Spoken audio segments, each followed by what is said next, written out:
প্রিয় দর্শক, আজকে শেয়ার করব সকালবেলা আমি কোথায় হাঁটতে গিয়েছিলাম এবং কি করলাম সংসারের কাজ। তো আজকে সকালবেলা আমি লেকে হাঁটতে গিয়েছিলাম। এই যে আমি রোড দিয়ে যাচ্ছি, এটা মেডিনোভার সাইড।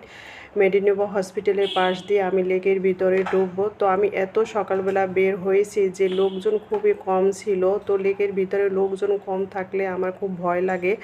তো আমি ঝটপট করে আবার একটু ঘুরে চলে আসলাম, কারণ এই যে রবীন্দ্র সরোবর একেবারেই ফাঁকা, খুব কম লোকজন।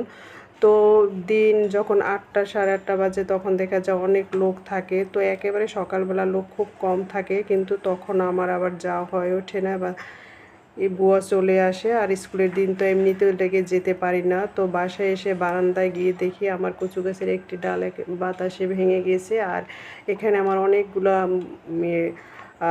মিষ্টি আলু শাক হয়েছে। তো শাক খাওয়ার থেকে দেখার স্বাদই আনন্দই আলাদা, কারণ আমি নিজ হাতে নিজের গাছের পাতা ছিঁড়ছি। তো এই তো রান্না অলরেডি আমি চুলায় বসিয়ে দিয়েছি। এখানে আমি আজকে যেহেতু শুক্রবারের ভিডিও, এই ভিডিওটা আমার, তো এই শুক্রবারে আমি এই যে এখানে মাংস বসিয়ে দিয়েছি, গরুর মাংস। আর এক সাইডে আমি এই যে সেই শাক দিয়ে কিছু ঘুনচা আর শিং মাছ, পাঁচমিশালি মাছ আমি একটু ভুনো করে নিলাম। আর সাথে রান্না করেছি আমি চিংড়ি মাছ দিয়ে ডাঁটা শাক। তো অনেক দিন থেকে এই রান্নাটা আমার করা হয় না।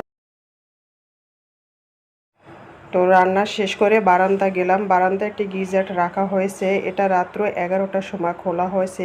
দেখি যে রাত্র 11টার সময় আমার বাথরুমের ফলসাদ পানি পুরো ভিজে গেছে। কি হয়েছে উঠে দেখি যে এই গিজার দিয়ে পানি পড়তেছে। তো এই জন্য খুলে রাখা হয়েছে। তো ভিডিওটা কেমন লাগলো?